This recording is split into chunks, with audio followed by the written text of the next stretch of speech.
Jose Protasio Rizal Mercado y Alonzo de Olonda. Pinanganak noong June 19, 1861. Sino sa iyo nakakaalam kung saan ipinanganak si Rizal? Sir, Calamba, Laguna. Tama. Isa si Rizal sa may pinakamalaking kontribusyon kung bakit malaya ang Pilipinas mula sa pananakop ng mga Espanyol. Mahigit 333 years tayo sakop ng bansang Espanya. Ngayong hapon ating tatalakayin ang buhay ng ating pamansang bayani, si Jose Rizal. Noong unang panahon, ito'y nagsimula nung si Rizal ay isang maliit na bata. Bagamat maliit at sakitin maagang natuto ng alpabeto, mabilis na nakabasa ng Biblia na nakasulat sa Kastila.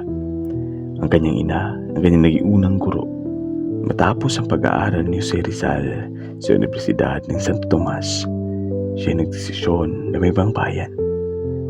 At do'y pumasok siya sa Universidad Central de Madrid sa bansang Espanya, kung saan tinapos niya ang kursong medisina.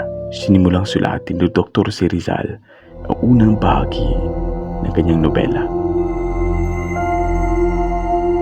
Kanyang ginawa ang kanyang nobela bilang salamin ng lipunan ng panahong iyon upang isiwalat ang kapansin-pansin na hindi pagkakapantay-pantay na turing ng mga Espanyol tungo sa mga Pilipino.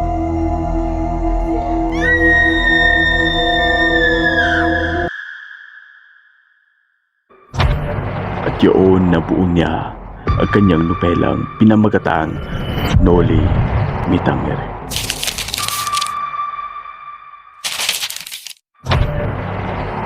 Kahit anong pigil, ito'y umabot sa Pilipinas. At ito'y hindi nagustuhan ng mga Espanyol. At ito'y nagresulta sa kanyang pagkadakip. At si Jose Rizal ay nahatulan ng kamatayan sa dahilang na pagbintangan siya na nagsimula ng revolusyon laban sa mga Kastila. At doon kanyang naisulat ang kanyang huling liham para sa kanyang mga magulang noong ika-30 ng Disyembre. At ang aking libingan ay nakalimutan na. Di na mahahanap ni krus ni bato. Hayaan niyo siyang mabungkat at mahukay. Hayaan niyo bago mawala ang aking abo, maging alikabok, maging lupa muli. Wala sa akin ang mawala sa inyo ang aking alaala. Lilibutin ko ang lahat ng iyong mga langit. Ako'y magiging tinig, malakas at matunog. Ako'y magiging ilaw, simoy at kulay.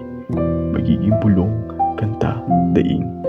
At paulit-ulit kong bibigkasin ang aking pananalig. Lupa kong hinirang, tanging hinagpis ang lahat ng mga hinagpis.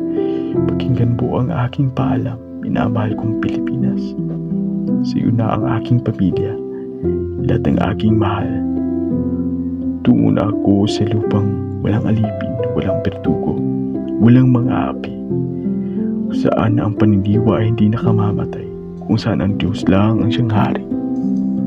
At sakaling makita mo sa aking libingan, sa talahib isang payak na bulaklak, ang palusin ng iyong labi at ako'y halikan. Kahit nakaimlay, nadarama ng aking mukha, ang iyong kalinga, ang iyong hininga, at sa iyong hininga, ang apoy. Paalam aking bayang mahal, lupang minahal ng araw, perlas ng silangan. Ang aming kinalimutan paraiso, kinakakala kong ibigay sa iyo ang hamag at matamlay kong buhay. Yung ito'y mas makinang, mas sariwa, mas dalisay. Ito ibibigay pa rin sa iyo. Ibibigay para sa kabutihan.